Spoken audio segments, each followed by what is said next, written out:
Bueno, la última clase estuvimos viendo trabajo y vimos cómo se relaciona con la energía cinética. Vimos que el trabajo neto es igual a la variación de la energía cinética. Y dijimos que la energía cinética era un medio de la masa por la velocidad cuadrada, entonces no lo podía escribir así.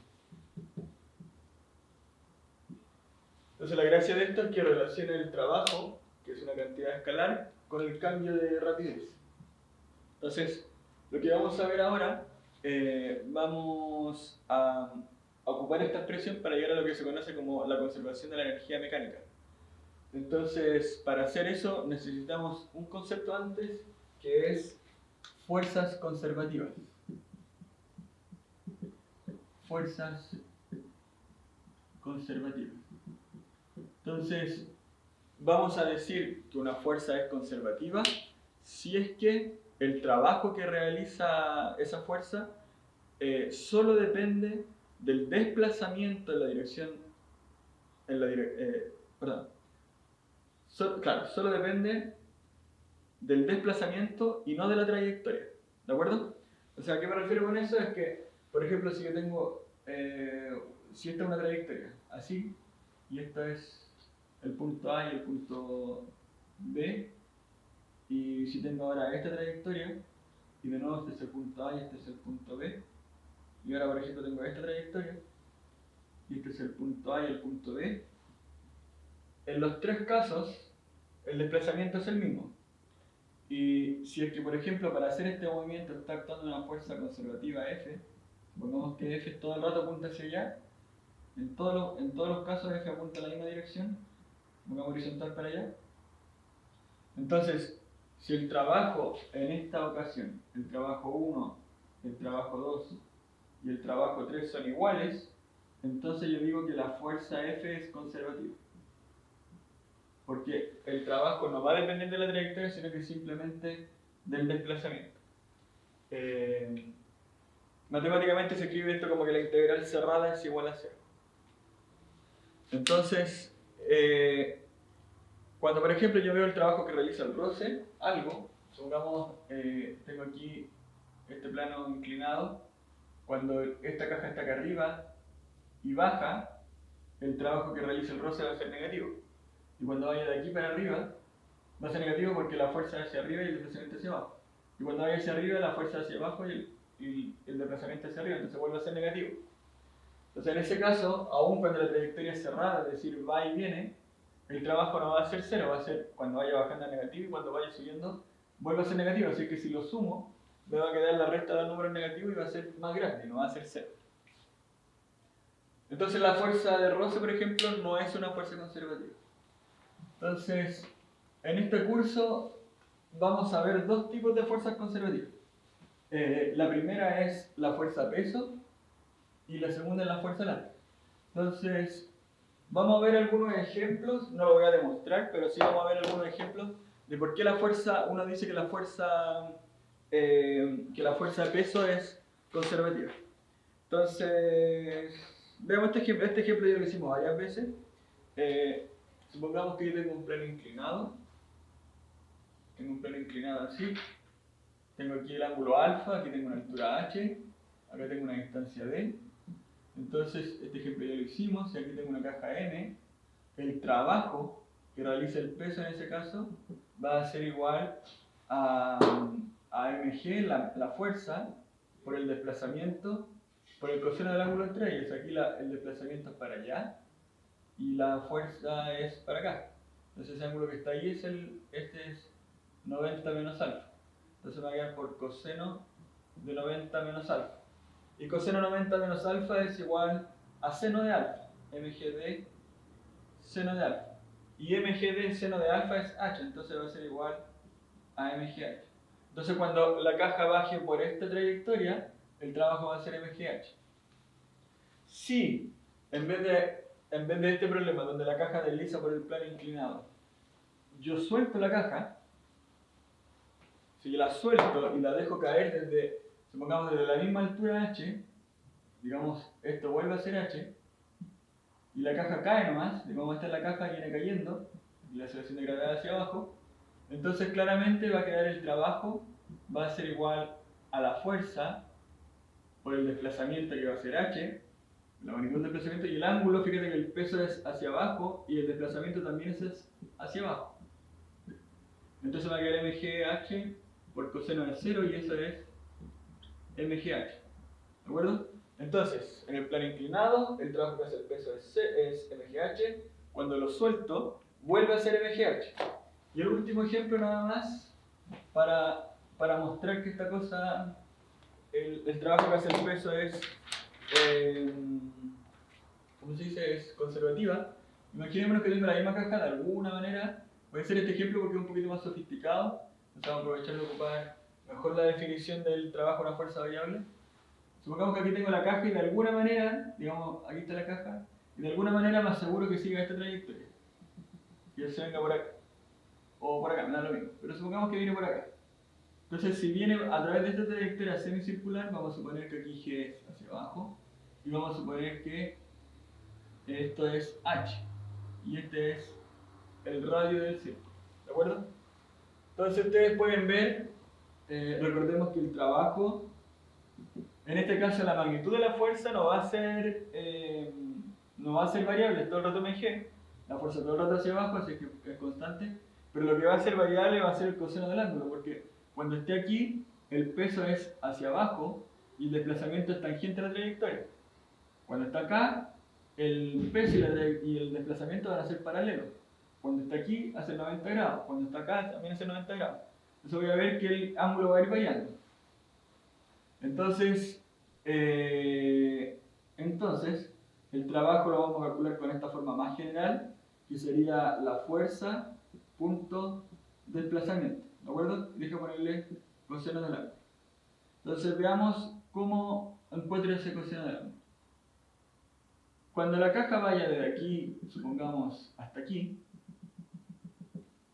este ángulo va a ser, supongamos que es muy chico, entonces va a ser de teta, ¿de acuerdo? De teta es un elemento diferencial. Teta es el ángulo que se mide respecto a la vertical, ¿de acuerdo? Entonces, si de aquí hasta aquí es teta, este va a ser de teta, un ángulo muy chico. Entonces, esto que estaría aquí, si de teta es muy chico, el arco va a ser muy chico también, va a ser de S. Y si de teta es chico, como lo habíamos visto en ejemplos anteriores, yo puedo esperar que el camino recorrido sea igual al desplazamiento. Entonces, el arco de ese pedacito va a ser igual al desplazamiento, a ds. ¿De acuerdo? Entonces voy a decir, lo primero es que ds va a ser r de teta. Recuerden que cuando están radianes yo multiplico el radio por el ángulo y obtengo el arco. Entonces ese va a ser ds, r de teta. Luego el ángulo que va a ser el desplazamiento con el peso, supongamos en este punto el peso es para allá y el desplazamiento va a ser para allá tangencial, ¿cierto? Yo sé que acá, como es tangencial, acá tienen que haber 90 grados. Entonces, si ese ángulo es teta, entonces, déjame ver cómo lo hago. Si ese ángulo es teta, este ángulo que está acá es teta. Entonces este que está aquí, al otro lado, tendría que ser 90 menos teta. ¿De acuerdo? ¿Cómo sé que ese es teta? Porque fíjate, esta línea vertical es la del peso. Esta que hago acá es horizontal, así que acá tienen que haber 90. Si ese es teta, si esta es horizontal, esta es 90 menos teta. Por lo tanto, el que está acá arriba tiene que ser teta. Y como el desplazamiento hace 90 grados con el radio, este tiene que ser 90 menos teta. Vuelvo a hacer el complemento ortogonal. Entonces, lo que me va a quedar es el trabajo va a ser igual a f, que va a ser la integral de f, que es mg, por ds, que vimos que es r de teta, y por el coseno del ángulo. Y el coseno del ángulo en todo momento va a ser 90 menos teta. Donde, vuelvo a recordar, teta es el ángulo que se extiende desde aquí hasta acá. ¿De acuerdo? Entonces lo que queda es, queda lo siguiente, me queda trabajo igual. Voy a reordenar esto, recuerden que por propiedades trigonométricas coseno de 90 menos teta es igual a seno de teta. Entonces quedaría la integral de mg por r por seno de teta de teta. Entonces el ángulo va a ir desde aquí hasta acá, es decir, va a ir desde 0 a pi. ¿De acuerdo? Y mg es una constante, r también es constante, así que sale la integral. Entonces simplemente me va a quedar la integral de mgr por la integral de seno de teta en de teta. Y aquí, perdón que me falle la memoria, no recuerdo si la integral de seno de teta es menos o más coseno. Es menos coseno. Entonces la integral va a ser menos mgr coseno de teta entre 0 y pi. Entonces, me va a quedar entre 0 y pi. Coseno de pi es menos 1. Perdón. Con ese menos me va a quedar 1. Va a quedar mgr coseno, coseno de pi es 1. Me quedaría mgr. Luego, menos. Con ese menos me queda más. Y coseno de 0 es 1, entonces no me cambia el signo. Entonces me queda más mgr. Entonces finalmente va a ser, el trabajo va a ser mg 2r. Pero de la figura nosotros sabemos que 2r, de aquí hasta acá es h. Entonces vuelve a ser mgh. Entonces podemos ver que el trabajo del peso, independiente de la trayectoria que siguiera, si fue circular, si fue en un plano inclinado o si fue vertical hacia abajo, el trabajo solo dependió del desplazamiento en la dirección de la fuerza, no de otra cosa. ¿De acuerdo? Entonces, el peso es una fuerza conservativa. La otra fuerza conservativa que ocupamos nosotros es la fuerza elástica. Entonces, la fuerza elástica es el trabajo de las fuerzas conservativas que vamos a ocupar nosotros van a ser peso y fuerza elástica. Ustedes si quieren pueden comprobar que la fuerza elástica también es conservativa. Entonces,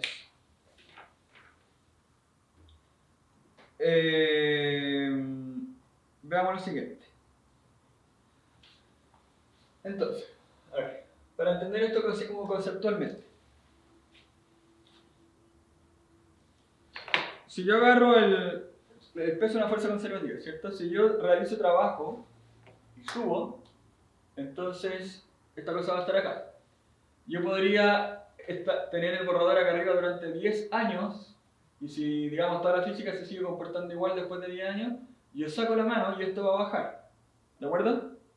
Si lo subo más arriba, va a llegar al mismo punto con más rapidez. Y recordemos que el trabajo es la variación de energía cinética. Entonces, de alguna manera, yo podría entender esta fuerza como que es un reservorio de energía. Las fuerzas conservativas las podría entender como un reservorio de energía. Yo realizo trabajo y lo puedo recuperar en un tiempo posterior. Eso es lo que hacen, por ejemplo, las hidroeléctricas. Guardan agua, entonces gana altura el agua, luego la liberan y es tener energía guardada, ¿cierto? Porque la liberan y entonces el agua baja. Con velocidad, gana energía cinética. Entonces, con un resorte pasa lo mismo. Yo puedo estirar un resorte, lo dejo así un buen tiempo, luego lo suelto y esa energía se devuelve y se transforma en energía cinética. Entonces, para poder conceptualizar mejor esa idea de que las fuerzas conservativas de alguna manera guarden energía, uno inventa el concepto de energía potencial. Energía potencial. Entonces, yo digo que el trabajo que realizan las fuerzas conservativas va a ser igual a menos la variación de energía potencial. Y la energía potencial la voy a simbolizar con una O. ¿Qué se gana con esto? Imagínate que sobre un sistema solo actúan fuerzas conservativas. Si eso es verdad, si solo actúan fuerzas conservativas, entonces el trabajo neto, que nosotros ya demostramos que siempre es igual a la variación de la energía cinética, deja escribirla así, energía cinética inicial, eso va a ser igual a menos la variación de la energía potencial, menos U final menos U inicial. ¿De acuerdo? Vuelvo a repetir la idea. Nosotros sabemos que el trabajo neto siempre es igual a la variación de energía cinética. Si es que además sobre un sistema solo actúan fuerzas conservativas, entonces la energía, el trabajo neto va a ser igual a la variación a menos la variación de la energía potencial. Y más que, para ser más preciso, no solo para que esto sea verdad, no es solo que actúen únicamente fuerzas conservativas, sino que principalmente que las otras fuerzas que podrían no ser conservativas no realicen trabajo. O sea, dicho de otro modo, para que esto sea cierto, la condición necesaria es que todas las fuerzas que realizan trabajo sobre un sistema sean conservativas. Entonces, si yo reordeno esta igualdad que está acá abajo, voy a obtener lo que usualmente es conocido como la ecuación de conservación de la energía. Entonces me va a quedar, si reordeno lo de acá abajo, me va a quedar el trabajo, perdón, voy a pasar estos términos para allá y para acá, los voy a dar vuelta. Entonces me va a quedar, S pasa positivo, perdón, esto me va a quedar con signo cambiado, entonces me va a quedar energía cinética final menos energía cinética inicial igual a, este queda positivo, energía potencial inicial menos energía potencial final. Luego este pasa sumando y me queda energía cinética final más la energía potencial final igual a energía cinética inicial más la energía potencial inicial. Entonces, si ustedes miran esto, bueno, por supuesto que si esto es igual a esto, es lo mismo que decir en el orden, digamos, esto refleja esta relación, la relación de igualdad. Entonces da lo mismo que yo diga energía cinética inicial más energía potencial inicial igual energía cinética final más la energía potencial final. Entonces, si yo le llamo a este término que está acá, energía cinética más energía, le llamo energía mecánica, lo que estoy diciendo es que la energía mecánica inicial es igual a la energía mecánica final. Entonces, esto que está acá es súper útil para resolver problemas. Problemas que hoy día podrían, con lo que sabemos hasta ahora, podrían ser difíciles de solucionar. Con esa ecuación que está ahí, es mucho más fácil. Entonces, lo primero que tenemos que ver, ustedes pueden ver que de la definición de energía potencial, ustedes van a ver que la energía potencial del peso va a ser igual a mgh y la energía potencial elástica, ustedes lo pueden corroborar también, un medio de kx cuadrado. ¿De acuerdo? Como van con un menos, la energía potencial aumenta cuando el trabajo es negativo y la energía potencial disminuye cuando el trabajo es positivo. ¿Ya? Entonces, cuando yo voy subiendo el lápiz, el trabajo es negativo porque el peso es para abajo y el desplazamiento es para arriba. Cuando voy subiendo el lápiz, entonces el trabajo del peso es negativo, por lo tanto yo voy ganando energía potencial. Cuando voy bajando, el trabajo del peso es positivo porque el peso hacia abajo y la energía y el desplazamiento hacia abajo. Entonces el trabajo del peso es positivo, por lo tanto voy perdiendo energía potencial.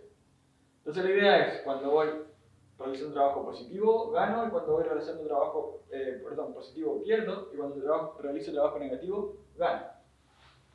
Lo mismo con la energía potencial elástica. Cuando yo estiro el resorte, voy ganando energía potencial. Cuando lo voy descomprimiendo, voy perdiendo energía potencial. Cuando está en algo natural y lo comprimo, de nuevo gano energía potencial. Y cuando lo empiezo a descomprimir, pierdo energía potencial. Es todo lo contrario del trabajo. Entonces veamos un ejemplo para ver cómo se ocupa esto. Veamos este ejemplo. Dice, tengo acá una, fíjate la trayectoria que voy a ocupar, esta cosa de resolverla con dinámica, con lo que conocíamos del segundo principio de Newton, sería muy difícil de hacer, pero con esto es mucho más fácil. Entonces deja llamarla esta altura HA. Esta altura va a ser HA, está medida desde este nivel. Y deja llamarla esta altura que está aquí HB. Las dos medidas respecto al mismo punto. Por supuesto que si estoy midiendo respecto a una distancia h, tengo que siempre decir respecto a qué estoy midiendo. Porque h, a va a ser distinta si la mido respecto a este punto, o respecto a ese punto, o respecto a este punto. Entonces siempre tienen que tener ojo con eso. Saber desde dónde están midiendo. Entonces, supongamos acá que el coeficiente roce es negativo, o sea, perdón, es 0. Si es 0 significa que el roce no hace trabajo. Y supongamos que acá hay una caja de masa m le vamos a poner ruedas para entender que no hay roce. Acá en la velocidad inicial vamos a suponer que la velocidad inicial es 0. La velocidad inicial es 0 y lo que quiero saber es cuál es la velocidad en B. Eso queremos saber y queremos saber, déjame llamarle este punto C, queremos saber cuál es la velocidad en C. Y los únicos datos que tengo son las alturas. Sé que HA es igual a 4 metros y HB es igual a 2 metros. Entonces, lo único que tenemos acá, la única información que tenemos es la altura y con eso vamos a calcular la rapidez acá y acá. Quiero recalcar esto, si es que lo hiciéramos con Newton, con el segundo principio de Newton, yo tendría que calcular la aceleración en cada punto. Y por supuesto que hacer sumatoria de fuerza en cada punto va a ser complicado porque la trayectoria es rara. Pero con esto es mucho más fácil. Entonces, me va a quedar, para la primera pregunta, este lo voy a llamar 1 y este lo voy a llamar 2. La pregunta 1, que es calcule la velocidad mientras baja, entonces me va a quedar, voy a ocupar la ecuación de la energía. Me va a quedar 1/2 de la masa por la velocidad inicial al cuadrado más la energía potencial inicial es igual a 1/2 de la masa por la velocidad final al cuadrado más la energía potencial final. Entonces, este término es 0 porque dice que parte del reposo. Entonces va a ser 0. Más. En este caso, la única fuerza que realiza el trabajo es el peso, no hay resorte, no hay algo más. Entonces, esa energía potencial va a ser mg por ha, la altura. ¿De acuerdo? Respecto a este punto. En B, voy a tener una velocidad que la quiero conocer. Deja llamarle b sub b al cuadrado, no sé cuánto vale. Y la altura final va a ser hb. mg hb. Si despejo ahí, lo que quiero conocer es B, fíjate que la masa se puede eliminar porque en todos los términos aparece la masa. Entonces si despejo, ustedes lo pueden corroborar esto va a ser 2G por HA menos HB en raíz cuadrada. Sí, eso es. Entonces me va a quedar 2 por 10 HA menos HB, eso es 2 en raíz. Eso es la velocidad B. Y eso va a ser igual, la velocidad B, tengo el resultado acá, es aproximadamente 6,3 metros partido por segundo. Es aproximadamente 6,3 metros partido por segundo. Esa es la velocidad B, ¿de acuerdo?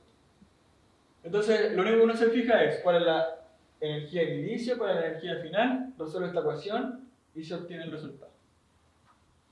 Veamos el último ejemplo con esto de ecuación de la energía. Veamos este ejemplo que está aquí. Recuerden que les voy a enviar un apunte para que este lo puedan leer con más tranquilidad. Y por supuesto que lo pueden escribir si tienen dudas, si no se entiende algo. Entonces veamos. Veamos este ejemplo. Tengo acá, este es un poquito más complicado. Tengo el techo, tengo un péndulo de masa m, largo L, ¿de acuerdo? Y al inicio está desviado un ángulo θ. Esta es la vertical, acá está desviado un ángulo θ que no lo conozco. Entonces los datos que quiero conocer. Esto va a ser una trayectoria como parte de una trayectoria circular. Entonces este va a ser el punto más bajo de la trayectoria circular. No me quedó bien, pero si ustedes son generosos con la imaginación,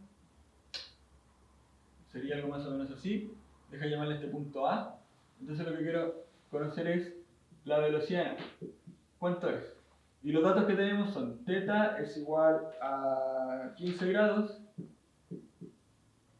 Y también tenemos que el largo es 1 metro. El largo del cordel es 1 metro. Solo con esos datos tenemos que conocer la velocidad. Entonces veamos. Como les dije, hay que definir el sistema de referencia. Entonces voy a decir que ahora este sistema de referencia es más sencillo porque es solo para medir altura. Voy a decir que acá abajo la altura es 0. Entonces la altura inicial va a ser esta que está acá. Deja llamarla eso h. Y esa h que está ahí, fíjate que va a ser igual a este pedazo que está acá. ¿De acuerdo? Ojalá ustedes ya vayan imaginándose cómo voy a obtener esa altura dado el ángulo y el largo. Entonces, ocupo la energía, la conservación de la energía. Me queda la energía al comienzo igual a la energía final. Entonces, energía cinética inicial más la energía potencial inicial igual energía cinética final más la energía potencial final. De nuevo no hay resortes. Fíjate que en este caso está actuando la fuerza de tensión, pero la tensión es siempre radial hacia adentro, así que no realice trabajo, hace siempre 90 grados con el desplazamiento. Por eso puedo ocupar esta ecuación. La tensión no realiza trabajo. Entonces me va a quedar energía cinética inicial.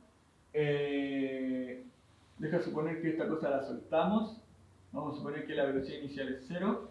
Entonces me quedaría la energía cinética inicial va a ser 0. La energía potencial inicial va a ser mg por h, esa h que está ahí. La energía cinética final es lo que quiero conocer, 1 medio de m v sub a al cuadrado. Y la energía potencial final va a ser 0, porque la altura va a ser 0. Entonces despejo de acá y me queda que la velocidad, de nuevo se van las masas, y me queda 2g por h en raíz igual a la velocidad. Eso está fácil de resolver si es que conozco h. Entonces fíjate lo siguiente. De aquí hasta acá, desde aquí hasta acá hay L, que sería el largo del cordel. Y de aquí hasta acá, de este pedazo hasta acá, sería L coseno de teta. De aquí hasta acá. De aquí hasta acá es L coseno de teta y de aquí hasta acá es L. Por lo tanto, H tiene que ser igual a L menos L coseno de teta. Entonces finalmente lo que va a quedar acá es que voy a reemplazar el h ahí, me va a quedar que 2g por L por 1 menos coseno de teta, simplemente factoricé L, en raíz igual a b sub a. Y ahora sí tengo todos los datos. Entonces me va a quedar 2 por 10 por 1 menos coseno de 15, en raíz. Y si ustedes resuelven eso, lo que obtienen es... Ups, ese número no lo obtuve. Pero... a ver, lo puedo hacer ahora.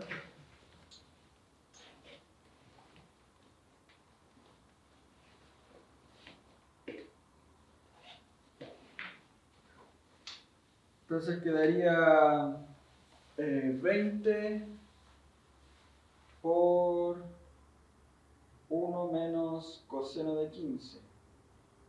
Y todo eso en raíz.